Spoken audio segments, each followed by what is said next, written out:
Study with me ಚಾನಲ್ಗೆ ಸ್ವಾಗತ. ನಾನು ನಿಮ್ಮ ಪ್ರೀತಿಯ ಗೆಳತಿ ಚೈತ್ರ. ಫ್ರೆಂಡ್ಸ್, ಇವಾಗ ನಾನು ಟಿಫನ್ ಮಾಡ್ತಾ ಇದ್ದೀನಿ. ನಂದು ಆಲ್ಮೋಸ್ಟ್ ಎಲ್ಲ ಕೆಲಸ ಕಂಪ್ಲೀಟ್ ಆಯಿತು. ಇವಾಗ ಟಿಫನ್ ಮಾಡಿ ಬಟ್ಟೆ ವಾಶ್ ಮಾಡಿದ್ದೀನಿ.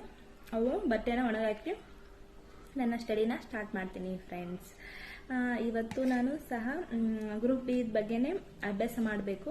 ಫಸ್ಟು ನಾನು ಪೇಪರ್ 1 ಇರೋದು ಏನು GK ಪೇಪರ್ ಇದೆ ಅಲ್ಲ ಫ್ರೆಂಡ್ಸ್, ಅದನ್ನೆಲ್ಲ ಯಾವ್ಯಾವ ಸಬ್ಜೆಕ್ಟ್ ಬರ್ತಾವೆ ಅವನ್ನೆಲ್ಲ ಕಂಪ್ಲೀಟ್ ಮಾಡ್ಕೋತೀನಿ. ಆಮೇಲೆ ಮತ್ತೆ ಉಳ್ಕಿ ಟೈಮೆಲ್ಲ ಗ್ರೂಪ್ ಬಿ ಪೇಪರ್ದು ಸ್ಪೆಸಿಫಿಕ್ ಪೇಪರ್ದು ಅಭ್ಯಾಸ ಮಾಡೋಕ್ಕೆ ಆಗುತ್ತೆ. ಓಕೆ ಫ್ರೆಂಡ್ಸ್, ನಾನು ಟಿಫನ್ ಮಾಡಿ ನನ್ನ ಸ್ಟಡಿನ ಸ್ಟಾರ್ಟ್ ಮಾಡ್ತೀನಿ.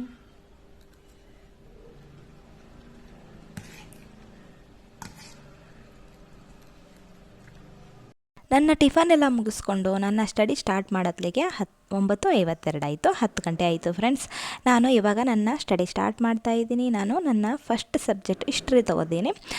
ಇದು ಪುಸ್ತಕ ಕರ್ನಾಟಕದ ಸಂಕ್ಷಿಪ್ತ ಇತಿಹಾಸ, ಡಾಕ್ಟರ್ ಸೂರ್ಯಕಾಂತ್ ಕಾಮತ್ ಇವರದು. ತುಂಬಾ ಚೆನ್ನಾಗಿದೆ ಫ್ರೆಂಡ್ಸ್. ಒಂಥರ ಎಷ್ಟು ನಾವು ಇನ್ವಾಲ್ವ್ ಆಗ್ತೀವಿ ಅಂದರೆ ಓದುವಾಗ ಬೇರೆ ಕಡೆ ಯಾವ ಕಡೆ ಲಕ್ಷಣ ಕೊಡೋಂಗಿಲ್ಲ, ಅಷ್ಟು ಇನ್ವಾಲ್ವ್ ಆಗಿ ಓದಬೇಕನ್ಸುತ್ತೆ.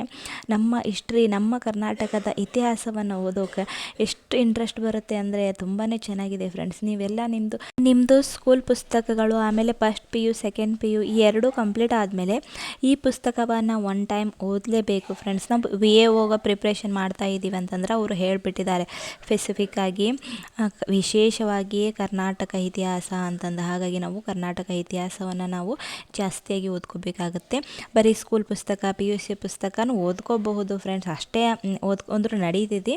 ಇನ್ನೂ ಹೆಚ್ಚಿನ ಮಾಹಿತಿ ನಾವು ತಿಳ್ಕೊಬೇಕು ಅಂತಂದರೆ ನಾವು ಈ ಪುಸ್ತಕವನ್ನು ಓದ್ಕೋಬೇಕಾಗತ್ತೆ. ನಾನು ಈ ಪುಸ್ತಕವನ್ನು ಫುಲ್ ಕಂಪ್ಲೀಟಾಗಿ ಮುಗಿಸ್ಕೊಳ್ಬೇಕು ಅಂತ ಮಾಡಿದ್ದೀನಿ. ಹಾಗಾಗಿ ಈ ಪುಸ್ತಕ ಓದ್ಕೊಳ್ತಾ ಇದ್ದೀನಿ. ನಿಮಗೂ ಸಹ ರೆಫರ್ ಮಾಡ್ತೀನಿ. ನಾನಿವಾಗ ನಂದು ಹಿಸ್ಟ್ರಿ ಸಬ್ಜೆಕ್ಟ್ ಕಂಪ್ಲೀಟ್ ಆದಮೇಲೆ ನಾನಿವಾಗ ಜಿಯೋಗ್ರಫಿ ಓದ್ಕೊಳ್ತಾ ಇದ್ದೀನಿ ಫ್ರೆಂಡ್ಸ್. ಇದು ಸಹ ಹಾಗೆ ಯಾವ ಥರ ಅಂತಂದರೆ, ಇದು ಕರ್ನಾಟಕ ಭೂಗೋಳಶಾಸ್ತ್ರವನ್ನು ನಾನು ಡಾಕ್ಟರ್ ರಂಗನಾಥ್ ಇವರ ಪುಸ್ತಕ ಓದ್ಕೊಳ್ತಾ ಇದ್ದೀನಿ. ಇದು ಸಹ ಸಂಕ್ಷಿಪ್ತವಾಗಿ ಕರ್ನಾಟಕದ ಭೂಗೋಳಶಾಸ್ತ್ರವನ್ನು ಒಳಗೊಂಡಿರುವ ಪುಸ್ತಕ. ಈ ಪುಸ್ತಕನ ಯಾಕೆ ಓದ್ಕೊಳ್ತಾ ಇದ್ದೀನಿ ಅಂತಂದರೆ, ನಂದು ಜಿಯೋಗ್ರಫಿಯಲ್ಲಿ ನಂದು 6th to 10th ಸ್ಟ್ಯಾಂಡರ್ಡ್ದು geography complete ಆಗೈತಿ. ಆದರೆ PU ಪುಸ್ತಕ ನನ್ನ ಹತ್ರ ಇಲ್ಲ. ಹಾಗಾಗಿ ನಾನು ಡೈರೆಕ್ಟಾಗಿ ಆಥರ್ ಪುಸ್ತಕವನ್ನೇ ಓದ್ಕೊಳ್ತಾ ಇದ್ದೀನಿ ಫ್ರೆಂಡ್ಸ್. ನಿಮ್ಮ ಹತ್ರ PU ಪುಸ್ತಕ ಇದ್ದರೆ ಓದ್ಕೋಬಹುದು, ಅಷ್ಟೇ ಸಾಕಾಗುತ್ತೆ. ಹೆಚ್ಚಿನ ಮಾಹಿತಿಗಾಗಿ ನೀವು ಈ ಪುಸ್ತಕವನ್ನು ಸಹ ರೆಫರ್ ಮಾಡಬಹುದು. ಇವಾಗ ನಂದು ಜಿಯೋಗ್ರಫಿನೂ ಕಂಪ್ಲೀಟ್ ಆಯಿತು. ನಾನಿವಾಗ ಪೊಲಿಟಿಕಲ್ ಓದ್ಕೊಳ್ತಾ ಇದ್ದೀನಿ.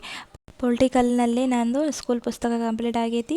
ಫಸ್ಟ್ PU ಕಂಪ್ಲೀಟ್ ಆಗೈತಿ, ಸೆಕೆಂಡ್ PU ಬ್ಯಾಲೆನ್ಸ್ ಐತಿ ಫ್ರೆಂಡ್ಸ್. ಆದರೆ ನಾನು ಇವಾಗ ಗ್ರೂಪ್ ಬಿ ಎಕ್ಸಾಮ್ಗೋಸ್ಕರ ಸ್ವಲ್ಪ ಶಾರ್ಟ್ ನೋಟ್ಸ್ ಇತ್ತು, ಅದನ್ನೇ ನಾನು ಓದ್ಕೊಳ್ತಾ ಇದ್ದೀನಿ ಇವಾಗ ಪೊಲಿಟಿಕಲ್. ಇದನ್ನು ಸಹ 1 hour ಸ್ಟಡಿ ಮಾಡ್ತಾ ಇದ್ದೀನಿ ಫ್ರೆಂಡ್ಸ್. ಇನ್ನು ಯಾರು ನನ್ನ ಚಾನಲ್ನ ಸಬ್ಸ್ಕ್ರೈಬ್ ಮಾಡಿಲ್ಲ, ದಯವಿಟ್ಟು ಸಬ್ಸ್ಕ್ರೈಬ್ ಮಾಡಿ, ಲೈಕ್ ಮಾಡಿ, ಶೇರ್ ಮಾಡಿ. ನಿಮ್ಮ ಅನಿಸಿಕೆಯನ್ನು ಕಮೆಂಟ್ ಬಾಕ್ಸಲ್ಲಿ ತಿಳಿಸಿ ಫ್ರೆಂಡ್ಸ್.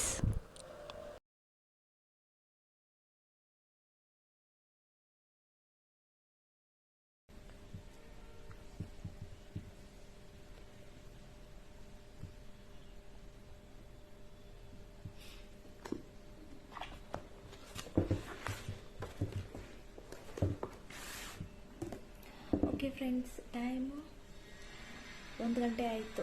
12:55. ಇನ್ನೊಂದು 5 ನಿಮಿಷಕ್ಕೆ 1 ಗಂಟೆ ಆಗುತ್ತೆ. ಸಾಕಾಯಿತು ಫ್ರೆಂಡ್ಸ್. 3 ತಾಸು ನಾನು ಕಂಟಿನ್ಯೂ ಆಗಿ ಇಲ್ಲೇ ಕುಂತ್ಕೊಂಡು ಓದಿದ್ದೆ.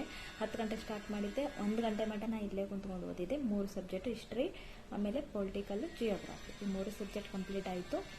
ಇವಾಗ ನಾನು 1 ತಾಸು ರೆಸ್ಟ್ ಮಾಡ್ತೀನಿ. ಆಮೇಲೆ ಮತ್ತೆ ಊಟ ಮಾಡಿ ಮತ್ತೆ ನನ್ನ ಸ್ಟಡಿನ ನಾನು ಕಂಟಿನ್ಯೂ ಮಾಡ್ತೀನಿ. ಓಕೆ ಫ್ರೆಂಡ್ಸ್, ಊಟ ಮಾಡಿದೆ, ಮತ್ತು 1 hour ರೆಸ್ಟ್ ಮಾಡಿ ಆಮೇಲೆ ನಾನು 3 ಗಂಟೆಯಿಂದ 5 ಗಂಟೆವರೆಗೂ ನಂದು ಗ್ರೂಪ್ ಬಿ ಇದು ಓದ್ಕೊಂಡೆ ಫ್ರೆಂಡ್ಸ್. ಅದು ಮೊಬೈಲಲ್ಲೇ ಇದೆ ಅಲ್ಲ, ಹಾಗಾಗಿ ಅದರಲ್ಲೇ ಓದ್ಕೊಂಡೆ. ಮತ್ತು ನಾನು ಈವ್ನಿಂಗಿಂದ ನನ್ನ ಸ್ಟಡಿನ ನಾನು ಸ್ಟಾರ್ಟ್ ಮಾಡ್ತಾ ಇದ್ದೀನಿ. ನಾನು ಕರೆಂಟ್ ಅಫೇರ್ಸ್ನ ಓದ್ಕೊಳ್ತಾ ಇದ್ದೀನಿ. ಇವಾಗ ಕರೆಂಟ್ ಅಫೇರ್ಸ್ ಕ್ಲಾಸ್ನ ಅಟೆಂಡ್ ಆಗ್ತಾ ಇದ್ದೀನಿ. ನಂದು ಮೇ ತಿಂಗಳದ್ದು ಪಾರ್ಟ್ 1 ಮುಗಿದಿದೆ.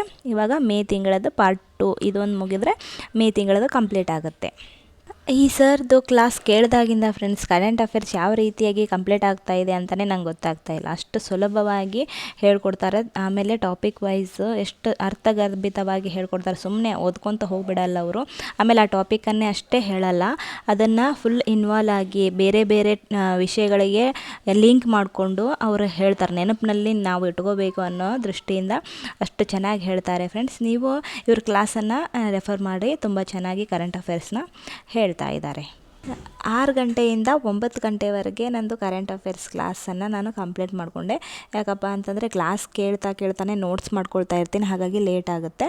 2 ತಾಸು ಬೇಕಾಗ್ತಿತ್ತು, ಆದರೆ ಇವತ್ತು 3 ತಾಸು ಬೇಕಾಯಿತು. ಓಕೆ ಫ್ರೆಂಡ್ಸ್, ಬಾಯ್ ಬಾಯ್.